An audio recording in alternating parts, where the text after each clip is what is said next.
नमस्ते सदावत्सले मातृभूमि। कांग्रेस की सरकारें देश में तुष्टीकरण के लिए जानी जाती हैं। भारतीय जनता पार्टी इस समय मुझे लगता है देश भर में भगवा इसलिए फहराया जा रहा है कि वो सेकुलरिज्म के लिए जाने जाते हैं और हिंदू खुद में एक सेकुलर शब्द है। लेकिन हिंदू तो धर्म है, बाकी के मजहब हैं और ये जो मजहब को मानने वाले लोग हैं इनका मजहबी स्टाइल है। ये सेकुलरिज्म को जान ही नहीं सकते, जानते भी नहीं। अब उनका वोट भारत में पहले तो नेहरू लियाकत समझौते की वजह से रोका गया, अब वो वोट बैंक बन गया है। हालांकि इंदिरा गांधी ने भी वोट बैंक की तरह इस्तेमाल किया, उससे पहले नेहरू जी को भी लगा कि उनका वोट बैंक है। नेहरू जी को वोट बैंक भले ही ना लग रहा हो, लेकिन उनको लग रहा था कि वो तो वर्ल्ड लीडर हैं, उनको सेकुलरिज्म दिखाना है तो मुसलमानों का भारत में रहना जरूरी है। भले ही मुसलमानों ने हमें संविधान नहीं पाकिस्तान चाहिए था और लड़ भिड़ कर देश भर में ऊधम मचाकर देश भर में आतंक फैलाकर उन्होंने वो कर लिया था, मतलब पाकिस्तान विभाजन हो गया था। कांग्रेस को भी स्वीकार करना पड़ा था, कारण कोई भी हो।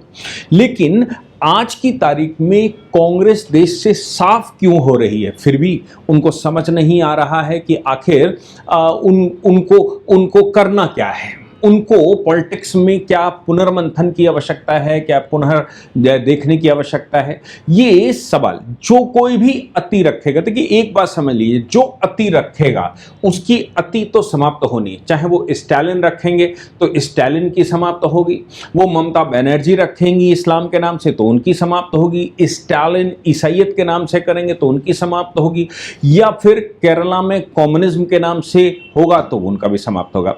एक बात तो समझ लीजिए कि ये फेसेस हैं, इन फेसेस में डेवलपमेंट प्राइमरी रहता है। डेवलपमेंट के साथ अगर आप कुछ करते हैं तो फिर एक बार आपको लोग स्वीकार कर सकते हैं। जैसे मोदी जी हैं, डेवलपमेंट और भारतीयता, भारत प्रथम, ये दो फॉर्मूले को लेकर चलते हैं, इसलिए पूरा देश उनको स्वीकार करता है। आप भारत का नक्शा देखेंगे, इस समय भगवा में रंगा हुआ है, कुछ थोड़े थोड़े दाग से दिखाई देते हैं, बाकी सब भगवे में रंगा हुआ है।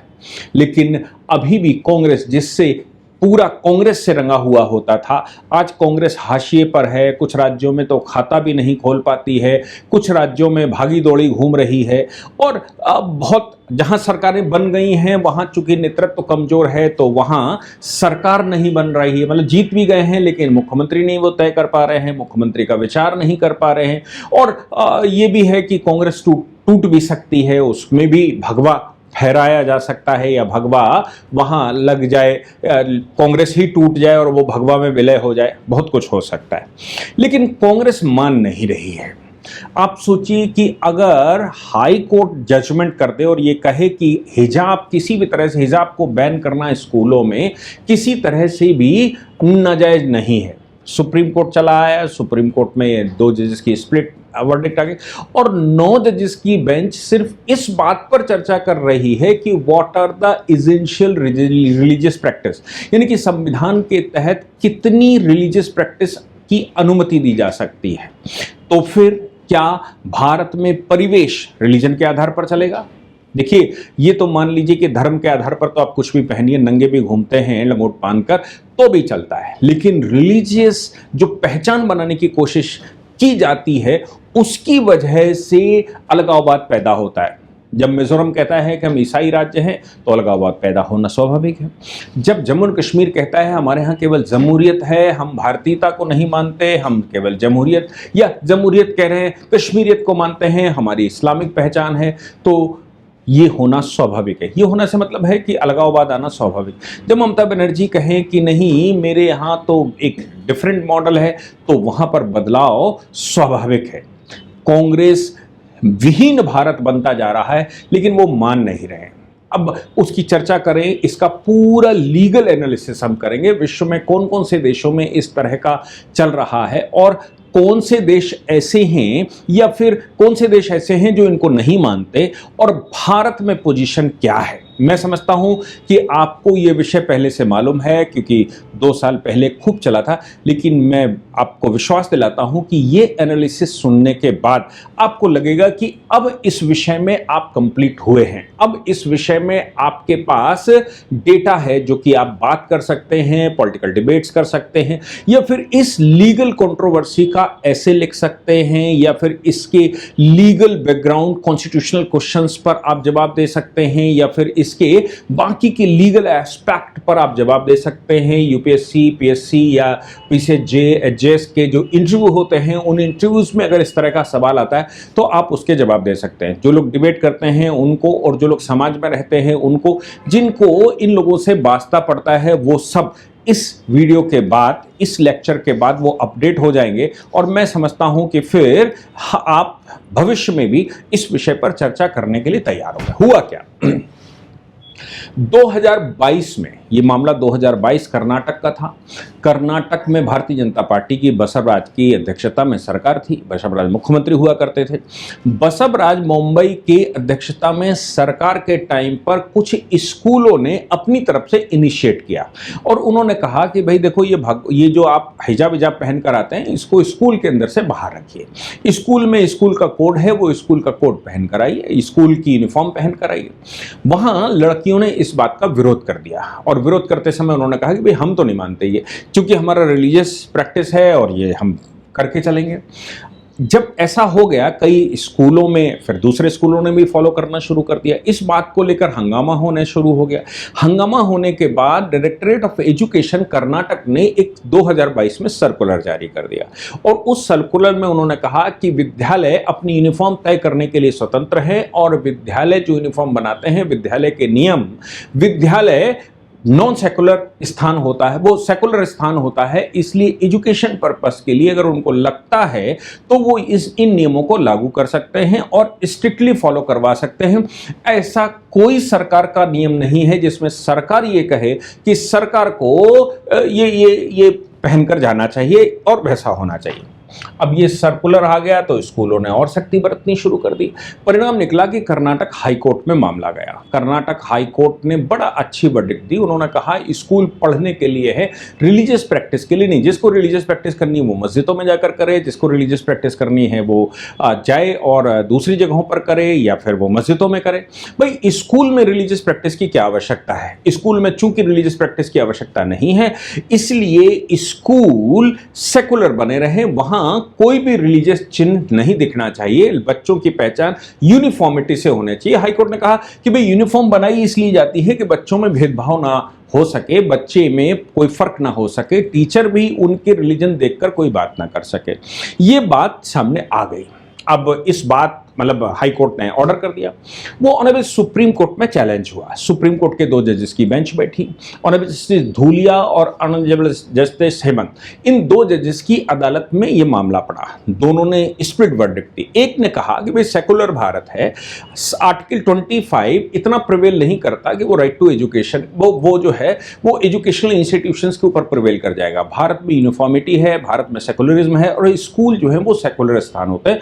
स्कूल कोई भी रिलीजियस स्थान नहीं होता। मदरसा है, रिलीजियस स्थान है, आप वहां पहन कर जाइए, लेकिन जो स्कूल रिकॉग्नाइज्ड हैं वो स्कूल की अपनी यूनिफॉर्मिटी के लिए आवश्यक है। इसलिए भारत में किसी को भी रिलीजियस आधार पर भेदभाव या रिलीजियस आधार पर अलग पहचान की अनुमति नहीं दी जा सकती। ऑनरेबल जस्टिस हेमंत गुप्ता ने ऐसा लिख दिया। ऑनरेबल जस्टिस धूलिया ने जजमेंट लिखा। उन्होंने कहा भाई right to education is more prevailed than the religious than the secular practice.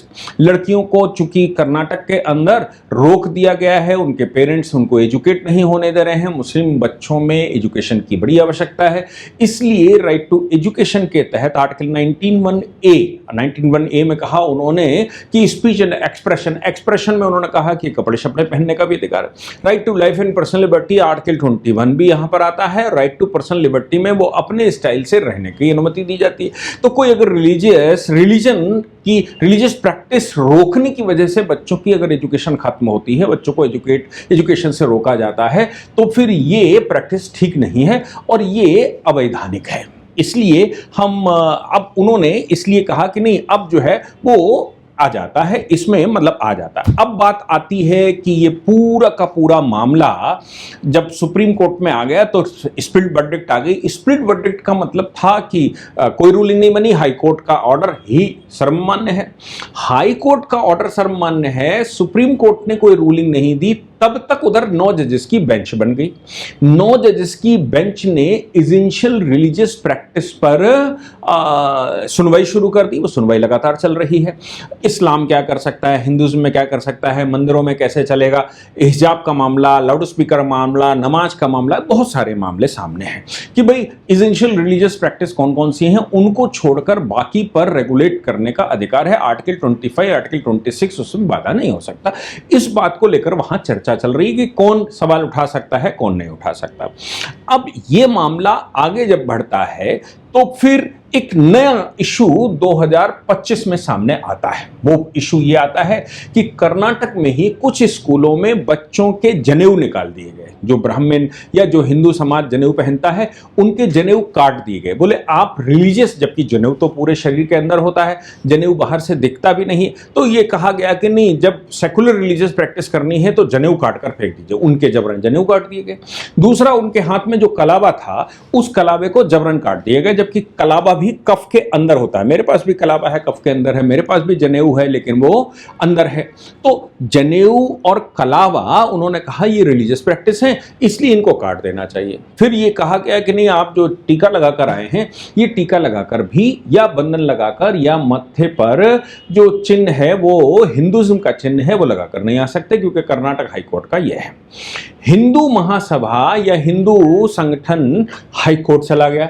Hindu संगठन ने कहा कि भाई हमारे कलावे से इनको क्या समस्या है, हमारे जो जनेऊ पहने हुए हैं ये तो बाहर नहीं दिखता, इससे सेकुलरिज्म के स्ट्रक्चर पर कोई आघात नहीं होता और इससे कोई रिलीजियस पहचान भी सामने नहीं आती, क्योंकि ये तो छुपे रहते हैं, ये हमारी आस्था का प्रश्न है, हमारे इस कपड़ों के अंदर रहता है। बाकी जो यूनिफॉर्म की बात आती है वो यूनिफॉर्म है। स्कूल का कहना, स्कूलों 3-4 जिलों में ऐसा हुआ, चूंकि कांग्रेस की सरकार वहां पर है, तो हाई कोर्ट में जब ये पिटीशन गई तो हाई कोर्ट ने कहा भाई ये माइनर चिन्ह जो हैं, जो वो अंदर पहन के रखा, ये दबा के रखा है, इन पर स्कूल में सीईटी की परीक्षा में किसी भी तरह से इनको रोका नहीं जा सकता, ये अवैधानिक है। जो स्कूल ये कह रहा है कि नहीं ये नहीं कर सकते, कलावा नहीं बांध सकते और ये नहीं डाल सकते, वो अवैधानिक है, इसलिए इसको तत्काल सही किया जाए और सीईटी की परीक्षा में किसी भी तरह से किसी भी व्यक्ति को अंदर जाने से रोका नहीं जाना चाहिए, उसको एग्जाम देना दिया जाए चाहिए। अब ये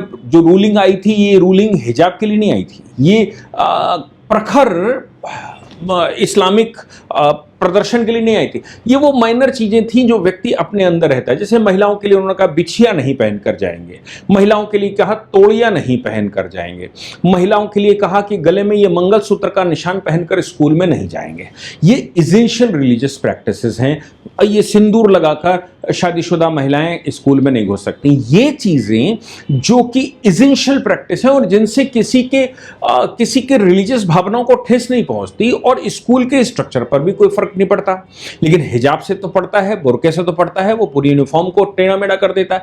पर कर्नाटक सरकार ने क्या किया कि हाई कोर्ट के इस आदेश को गलत इंटरप्रेट करते हुए वो 2022 का जो सर्कुलर था मिनिस्ट्री ऑफ एजुकेशन का 12वीं तक के बच्चों के लिए, जिसमें कहा गया था कि भाई स्कूल अपने हिसाब से अपनी यूनिफॉर्म तय कर सकते हैं और स्ट्रिक्टली फॉलो करवा सकते हैं, वो चीज विड्रॉ कर ली और ये कहा राज्य सरकार ने कि भाई सेकुलर भारत है, सेकुलर कर्नाटक है, कर्नाटक में किसी भी समुदाय के बच्चों को पढ़ने से नहीं रोका।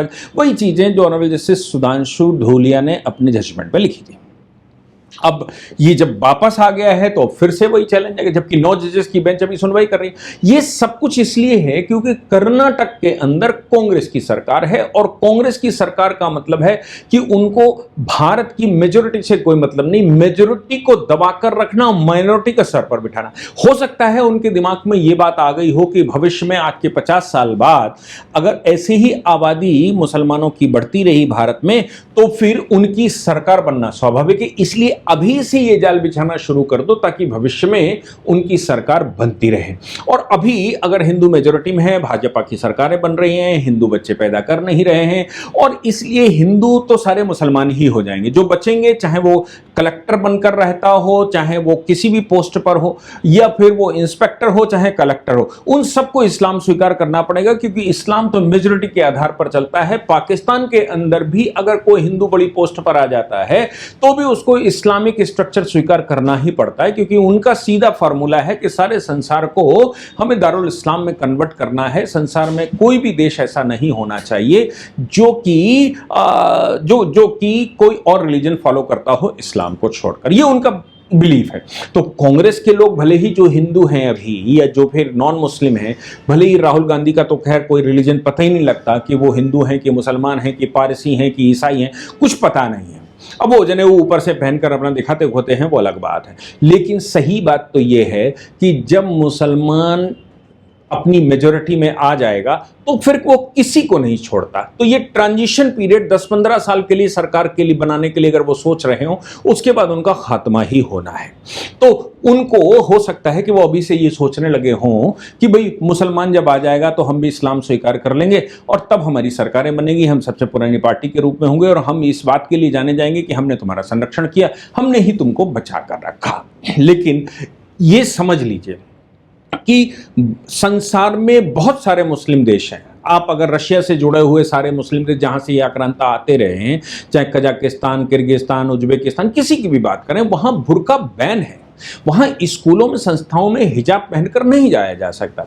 खाड़ी के देशों में, टर्की वर्की एक आध कंट्रियों को छोड़ दीजिए, वहां पर भी इसको बाइंडिंग फोर्स नहीं माना गया और बाइंडिंग फोर्स ईरान में बता दिया गया। तो ईरान का क्या हश्र हो रहा है हम सब देख रहे हैं। यानी कि ईरान की महिलाएं भी कपड़े उतार कर नंग प्रदर्शन करने को मजबूर हो गई। क्यों? क्योंकि उन्होंने कहा कि हम तो कपड़े उतार कर घूमेंगे अगर तुम हिजाब और बुर्के के लिए हमको मजबूर करोगे। तो वर्ल्ड जिस रास्ते पर चल रहा है उस रास्ते पर चलना होता है। अगर तुम रिजेक्ट हो जाओगे तो तोड़े जाओगे। जो कि पोलाइड होता है वो मुड़ जाता है, लेकिन जो रिजेक्ट होता है वो टूट जाता है, यूजलेस हो जाता है। तो ये बात संसार के कई कंट्रियों में बुर्का नहीं पहना जाता और बुर्का एसेंशियल रिलीजियस प्रैक्टिस नहीं है, जैसा कि ऑनरेबल हाई कोर्ट ने कहा था, जैसा कि ऑनरेबल जस्टिस हेमंत गुप्ता ने कहा था।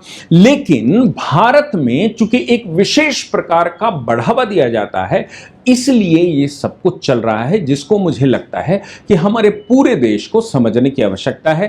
कांग्रेस सहित, कांग्रेस छोड़ दीजिए, नॉन भाजपा सहित सबको समझने की आवश्यकता है। और जितनी जल्दी समझ जाएं कि इस्लाम, कम्युनिज्म भारत के लिए या ग्लोबल फोर्सेस भारत के लिए समस्या है, चरमपंथ भारत के लिए समस्या है, इस्लामिक चरमपंथ भारत के लिए समस्या है, उतना जल्दी अच्छा होगा। चाहे वो किसी भी कास्ट का हो, चाहे वो किसी भी रिलीजन का हो, चाहे वो कोई फेथ फॉलो करता हो, भारत को भारत बना रहने दीजिए। जिस दिन भारत को कन्वर्ट करने की कोशिश करेंगे, जिस दिन भारत को दारुल इस्लाम बनाने की कोशिश करेंगे, उस दिन भारत खत्म नहीं होगा, मानवता इस पृथ्वी से खत्म हो जाएगी। मैंने लीगल इंटरप्रिटेशन करने की कोशिश की है और लीगली सारे ग्राउंड्स बताने की कोशिश की है। आपको कैसा लगा निश्चित तौर से आप उस पर लिखकर बताएंगे।